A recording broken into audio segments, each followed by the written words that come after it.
Evening students. बच्चों, आज मैं आपको लेंस मेकर का फार्मूला प्रूफ करना सिखाऊंगी।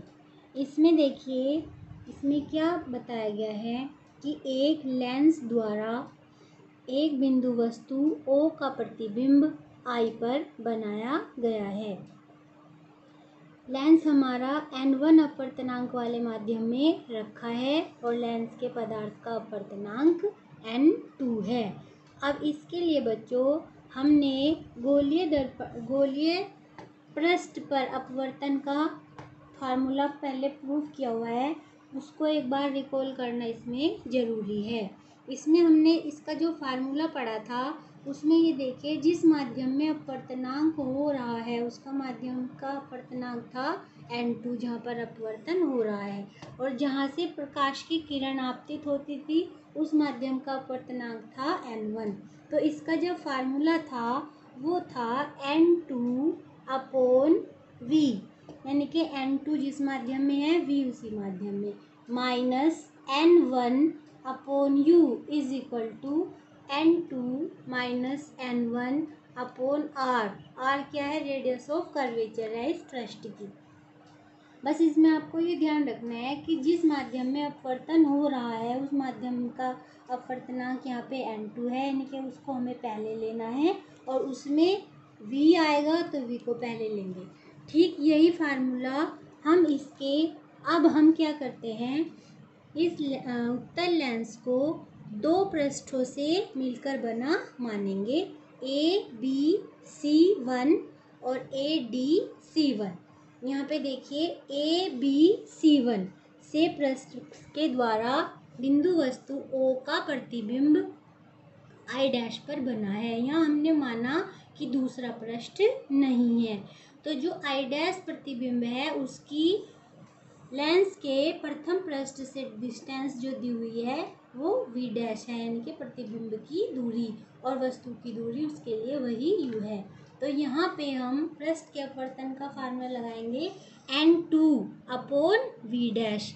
यहाँ का अपवर्तनांक N2 है, यहाँ पे प्रतिबिंब की दूरी V' minus N1/U is equal to N2 minus N1/R1, क्योंकि इस पृष्ठ की वक्रता त्रिज्या R1 है। अब देखिए दूसरा पृष्ठ ADC1। ADC1 के द्वारा जब बिंदु वस्तु, इसके लिए प्रथम पृष्ठ द्वारा बना प्रतिबिंब आभासी वस्तु का कार्य करेगा, तो I' यानी कि V' जो डिस्टेंस है वो यहाँ U का काम करेगी, और इसने फाइनल प्रतिबिंब कहाँ बनाया? I पर बनाया।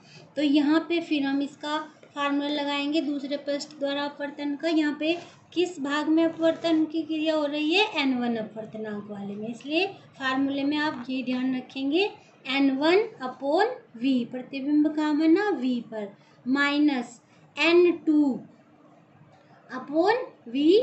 क्योंकि जो वस्तु की दूरी है वो क्या आएगी यहाँ पे? V' is equal to N1 minus N2/R2।